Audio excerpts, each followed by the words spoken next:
Luto ng bibingkang kanin. Bibingkang kanin ba yun? Basta. So, ayan, nagluto na ako ng yung biko. Try ko siya guys na lagyan nito. Ito, matamis sabaw. Toppings niya.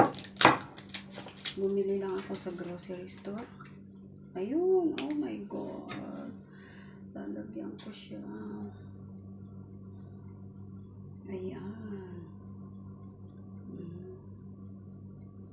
Tapos, ilalagay natin siya sa oven.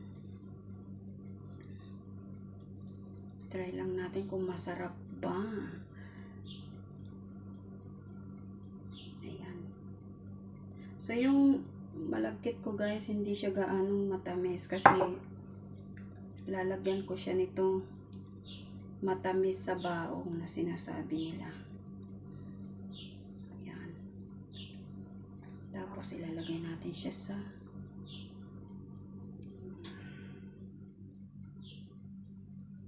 super tamis na nito guys.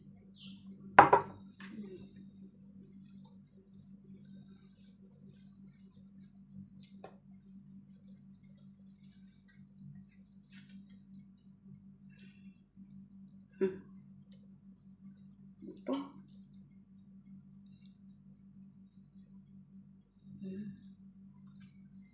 Yan, pagka wala kang laging ginagawa,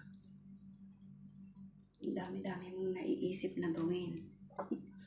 Dagdagan ko muna guys at parang manipis lang yung toppings niya. Ayan. Oh my god. So ayan, ready na siya. Ilagay natin siya sa oven. So ayan guys, buksan ko na siya. Nakapihit na siya guys. Ayan, ibasan ko siya sa loob. Then close. So, antayin natin. Papasok na tayo sa loob at napakainit sa kusina. My God.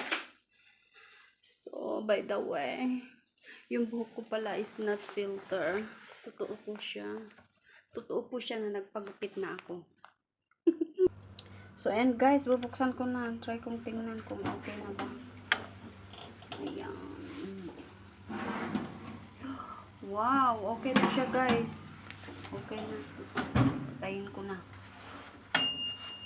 Ayan. Ininin ko muna sa loob.